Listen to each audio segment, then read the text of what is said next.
Assalamualaikum warahmatullahi wabarakatuh. Alhamdulillahi rabbil alamin, wassalatu wassalamu ala asyrafil anbiya'i wal mursalin wa ala alihi wa sahbihi ajma'in. Subhanaka la ilma lana illa ma 'allamtana innaka antal alimul hakim. La haula wa la quwwata illa billahil aliyyil azim. Rabbi shrah li sadri wa yassir li amri wahlul 'uqdatam min lisani yafqahu qawli. Allahumma iftah 'alaina bi futuhil 'arifin bik. Allahumma ja'alna minal ladzina yastami'una al-qawla fayattabi'una ahsana. Allahumma 'allimna mimma jahilna wa anfa'na bima 'allamtana wa zidna ilman nafi'a ya rabbal alamin. Qala Syekh Musannif rahimallahu ta'ala wa nafa'na bihi wa bi 'ulumihi fid dharain amin. Itu di muka surat 80. Kata Musannif rahimahullah ta'ala, yang ketiganya, dihidupkan semula mereka itu bagaimana rupa asli.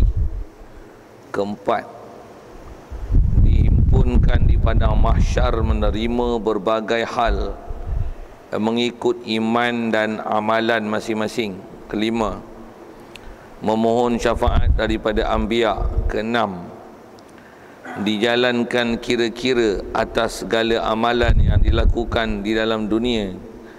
7, ditimbang segala amalan manusia antara amalan yang baik dengan amalan yang jahat. 8, dibahagikan kepada semua orang surat kemudian dikira dan ditimbang amalan. 9, melalui titian terletak atas neraka menyeberang ke syurga. 10, orang mukmin masuk ke syurga dan orang-orang kafir dan munafik masuk ke neraka. Hadirin sekalian, pertama sekali marilah kita rasakan syukur terima kasih kepada Allah Taala. Syukur terima kasih kita pertama sekali nikmat hidup masih Allah Taala beri ke kita hingga ke hari ini. Mensyukuri nikmat hidup ni sebahagian daripada ajaran Nabi sallallahu alaihi wasallam. Kita diajar mensyukuri nikmat hidup ni dengan membaca doa, menunjukkan berserahnya kita, pasrahnya kita ke Allah Ta'ala. Rasulullah ajar kita dengan doa alhamdulillahillazi ahyana ba'dama amatana wa ilaihin nusyur. Puji Allah Ta'ala di atas dia telah hidup kita. Jadi ada nikmat hidup yang besar, kita puji Allah Ta'ala tu. Dihidupkan kita selepas dia mati yang kita, dan kita iktiraf dan mengaku bahawasanya kepada Allah Ta'ala sajalah kita semua akan dikembalikan. Syukur juga kita di atas nikmat Islam yang kita perolehi sejak pada lahir lagi. Bahkan syukur kita kepada Allah Ta'ala yang dijadikan kita boleh ke masjid, ke surau, ke majlis ilmu. Dengan itu dapat ilmu pengetahuan dan dapat kita mengerti, memahami mantap ajaran-ajaran yang dibawa datang oleh Nabi SAW. Apatah lagi Allah Ta'ala jadikan hati sanubari kita boleh menerima, boleh membenarkan, mengiyakan semua ajaran yang dibawanya. Apatah lagi syukur kita yang dijadikan kita begitu mudah untuk ikut taat, patuh perintahnya, meninggalkan larangannya. Syukur banyak-banyak nikmat-nikmat yang besar gitu Allah Ta'ala beri ke kita. Juga syukur di atas nikmat sihat dan lapang masa, dan diberi pula keupayaan untuk boleh hadir ke masjid ni untuk solat maghrib berjemaah. Dan insya-Allah kita memanfaatkan semua limpah kurnia Allah Ta'ala beri itu untuk meneruskan bacaan kitab kita daripada kitab Risalah Tauhid ni, insya-Allah. Dan kita dalam masjid ni sedikit peringatan di awal, mari niat itikaf sama-sama. Itikaf adalah ibadat, ibadat tak sah melainkan dengan niat. Kalau tak niat lagi, mari niat sama-sama. Lafaz niatnya, sahaja aku itikaf dalam masjid ni kerana Allah Ta'ala. Baik, kata musannif, yang ketiga, dihimpunkan semula mereka itu bagaimana rupa asli. Ada sekalian, apa yang kita duk bicara ni masih dalam bab beriman dengan bab-bab kiamat. Kalau ikut asal tajuk kita di situ. Dan antara kiamat dulu yang kita dah belajar adalah tentang wajibnya i'tiqad sebelum kiamat. Apa dia? Itulah mati. Beriman dengan kiamat, antaranya termasuk dalam istilah kiamat ni adalah mati. Mati adalah kiamat sebelum kiamat yang sebenarnya. Pasal kiamat hancurkan alam, semua orang hidup akan mati.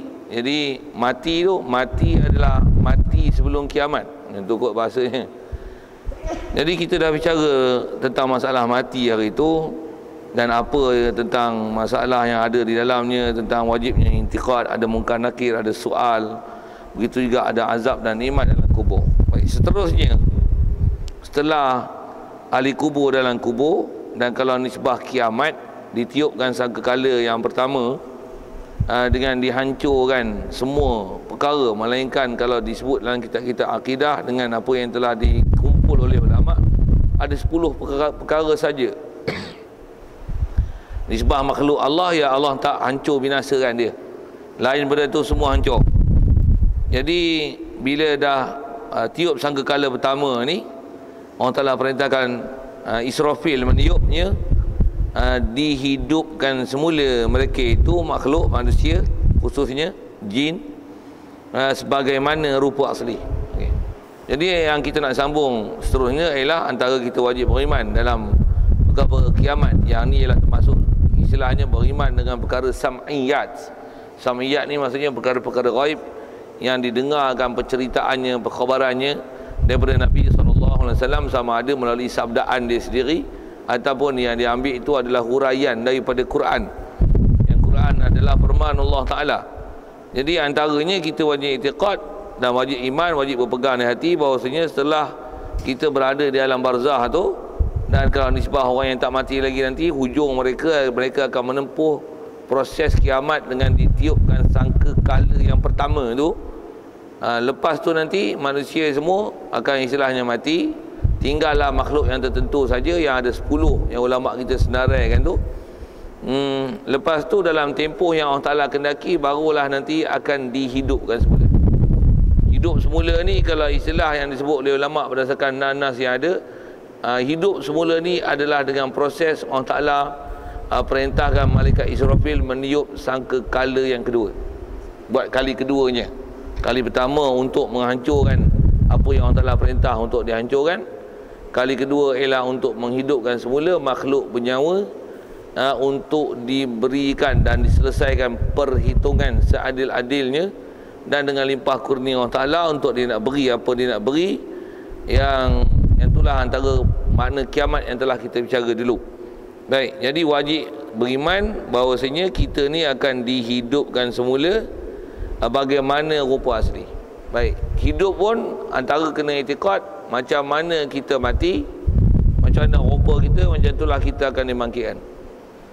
Ada sebut dalam beberapa hadis, kalau kita belajar bab hadis ini, ada Rasulullah sabdakan, kata dia, yuhsyaru yaumal qiyamah yuhsyarun nasu ala ma mata alaihi, atau kama qala, dihimpunkan manusia di padang mahsyar esok di atas apa hal yang dia mati.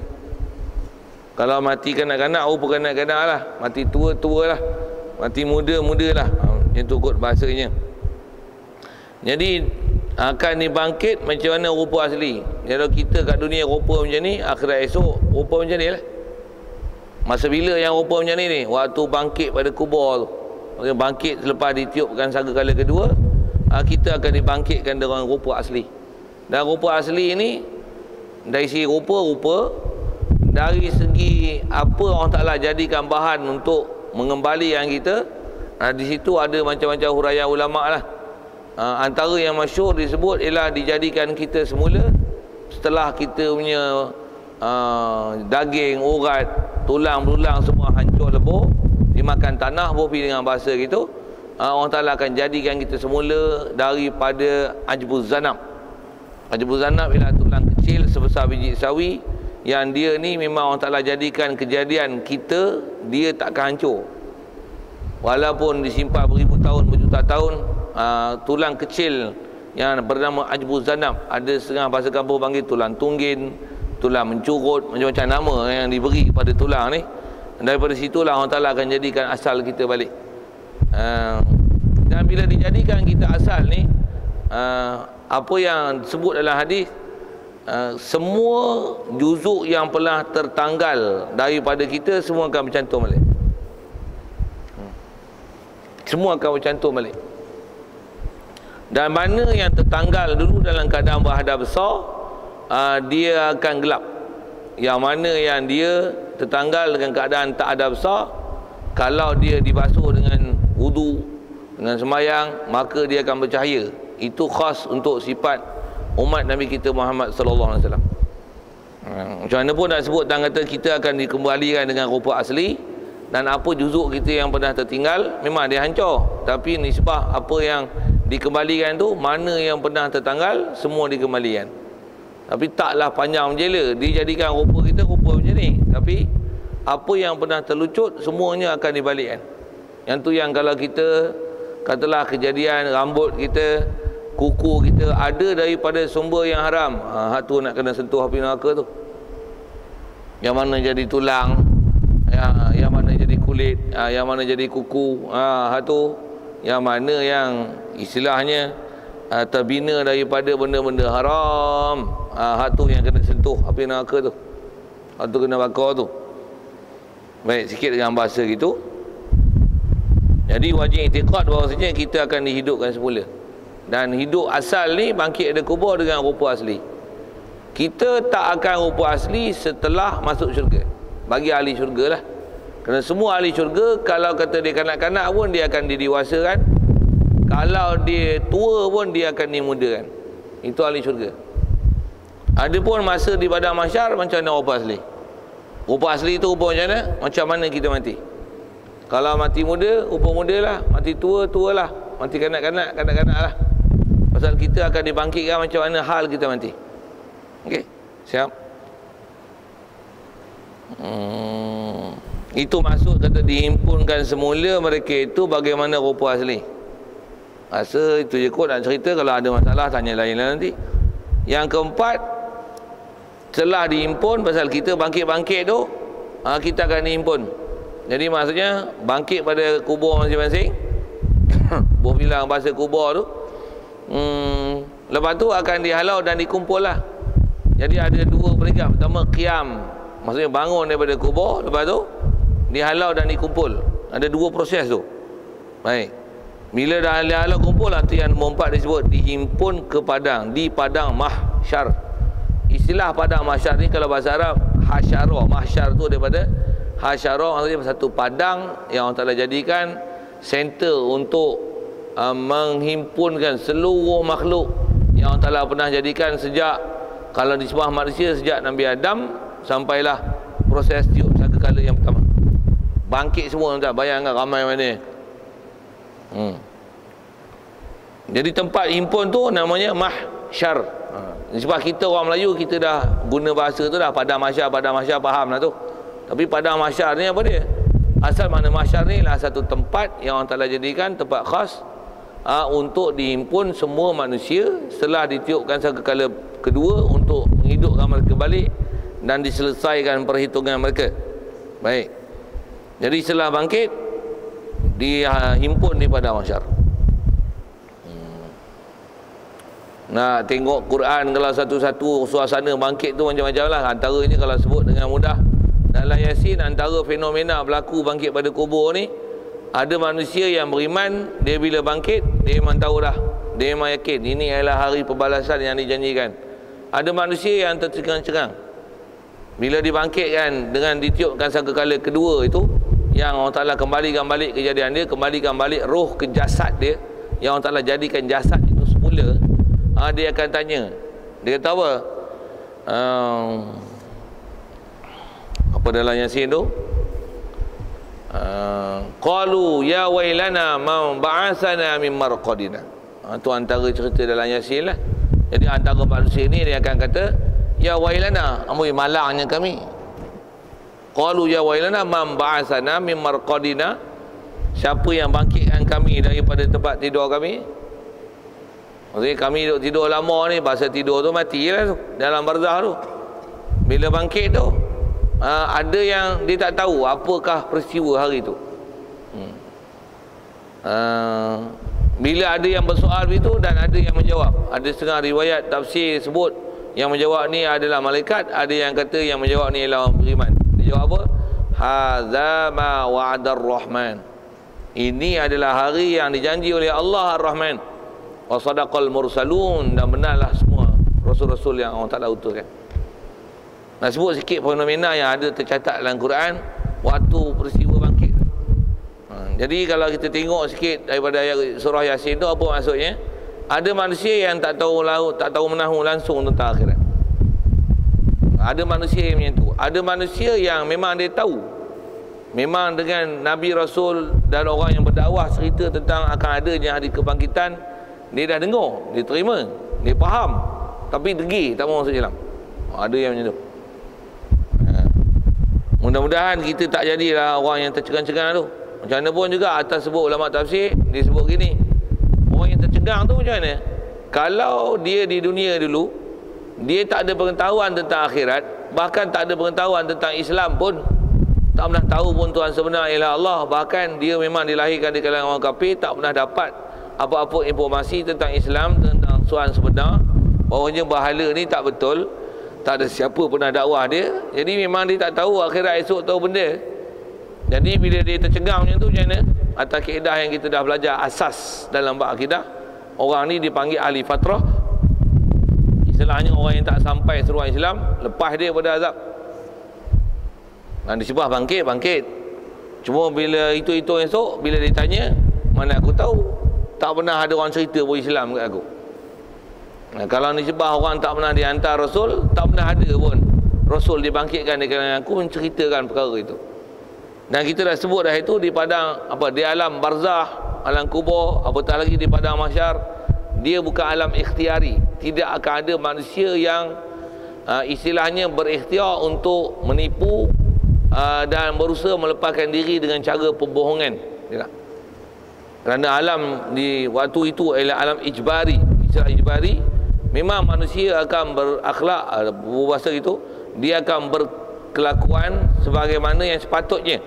Jadi dia tidak akan ada istilah pura-pura, buat-buat tak tahu, buat-buat bengong. Pasal Allah Ta'ala ya'lamu sirra wa akhfa.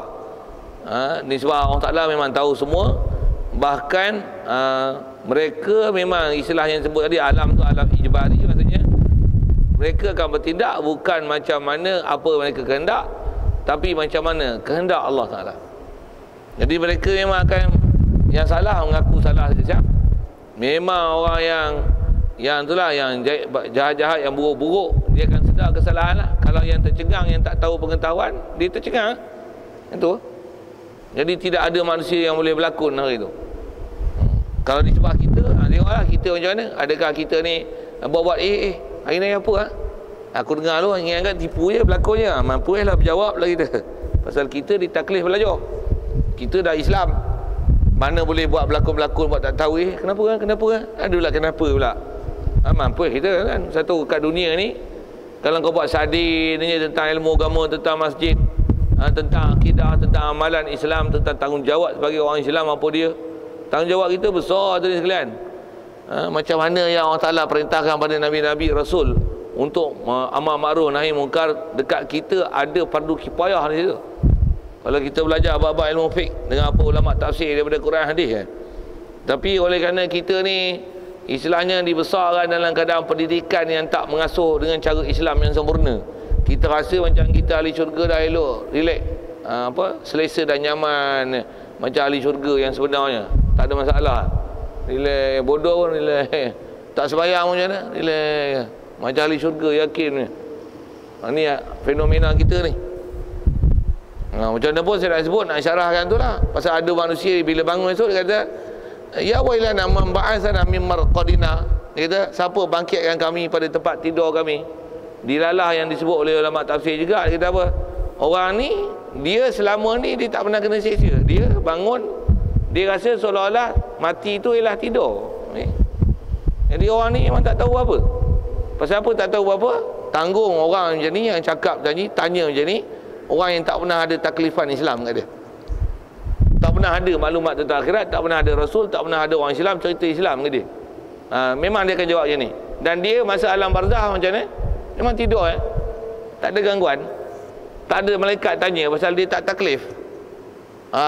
Kalau bangun-bangun lupa siapa, ampunkanlah kami ya Allah, tu memang pasal dia memang tahu dah di dunia lagi bahawasanya akhirat tu betul. Sikit dengan ayat daripada surah Yasin itu. Baik. Jadi asal nak cerita, himpun pada mahsyar.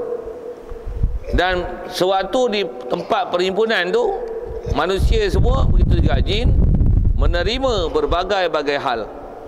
Macam-macam hal. Antara hal yang memang ghalib disebut, Rasulullah pernah isyarat, dia kata yub'atsun nasu yaumal qiyamah uryanan.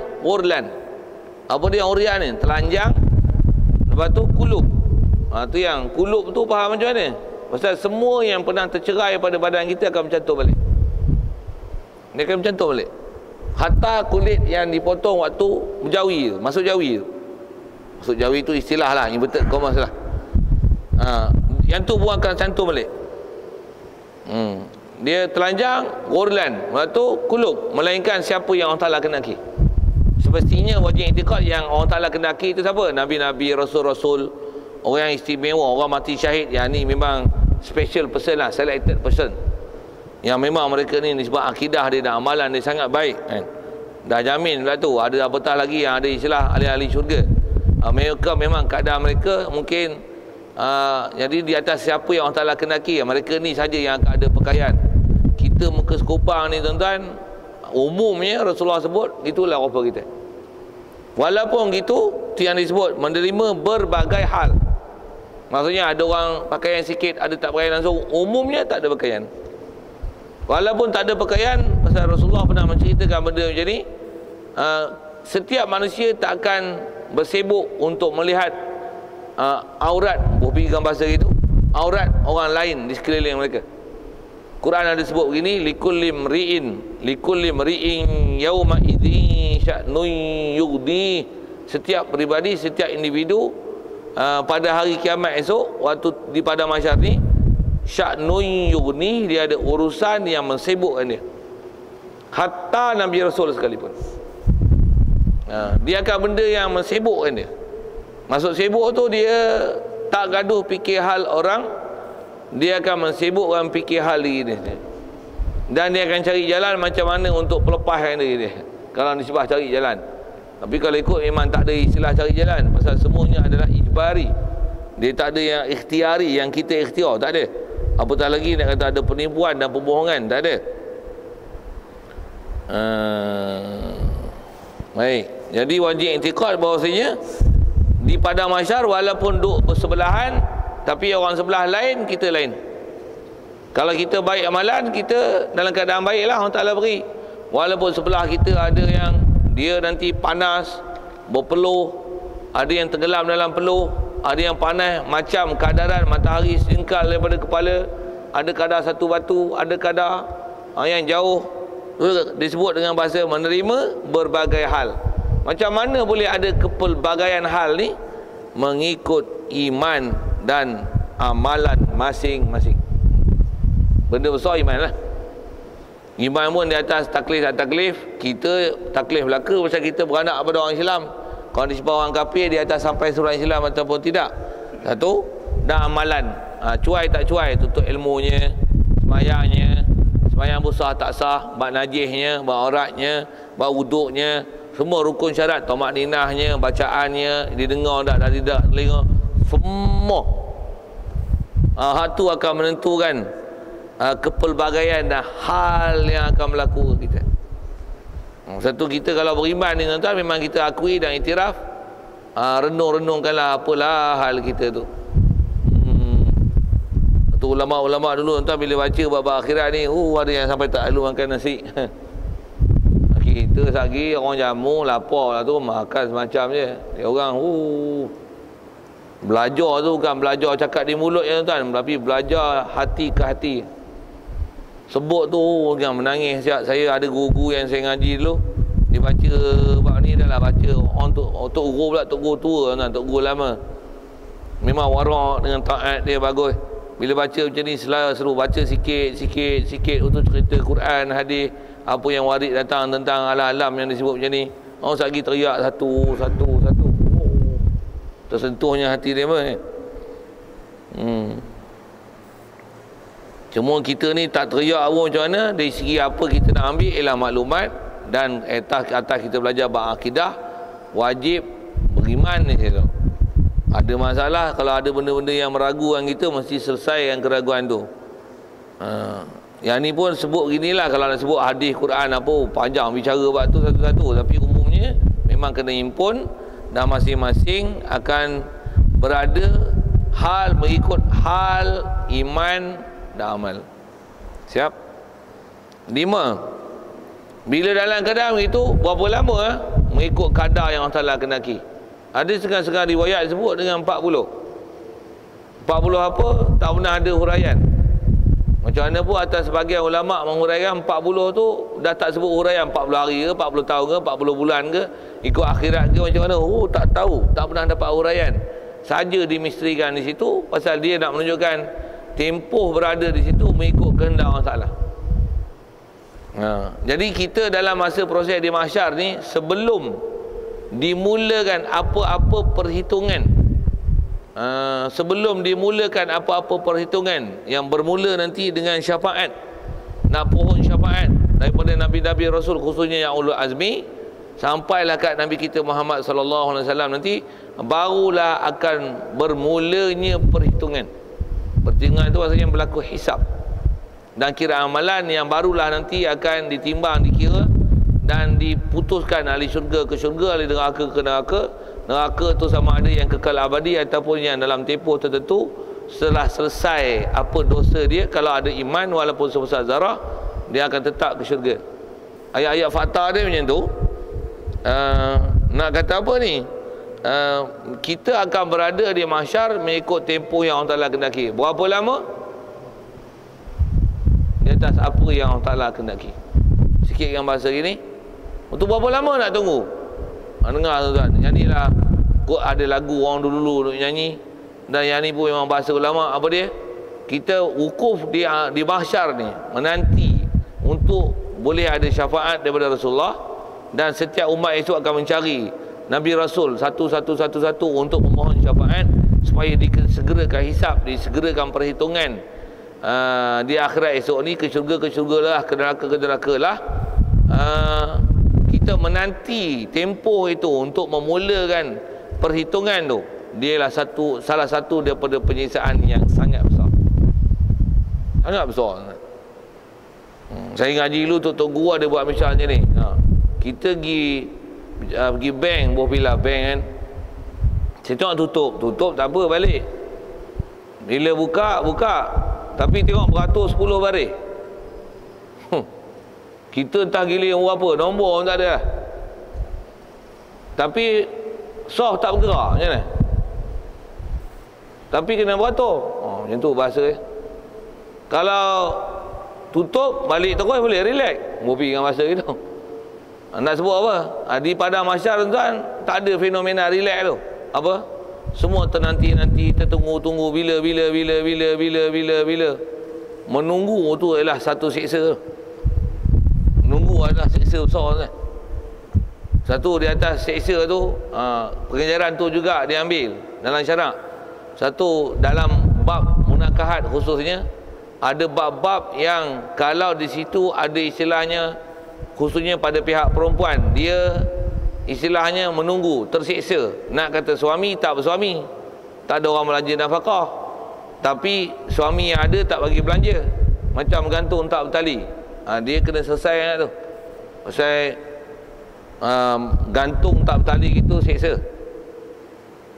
Syurga edak, neraka edak tu ke mana? Tak tahu. Duk tunggu tu.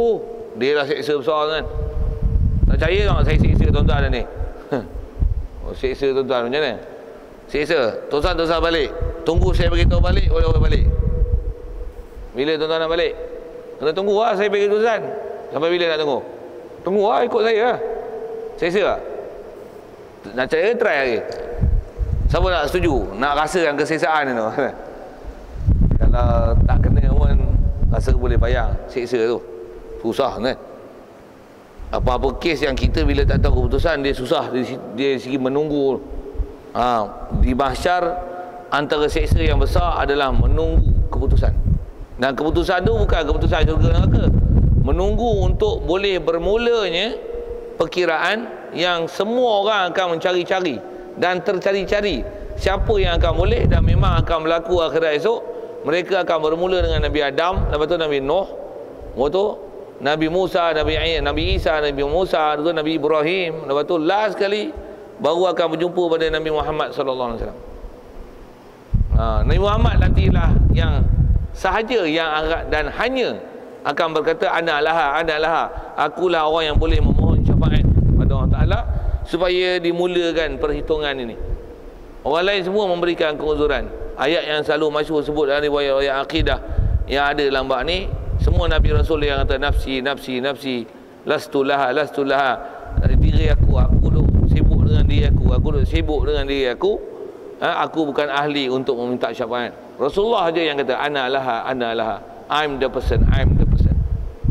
Yang ni lah dipanggil syafaatul uzma, syafaat paling besar, yang tak ada siapa akan dapat syafaat untuk memulakan perhitungan di akhirat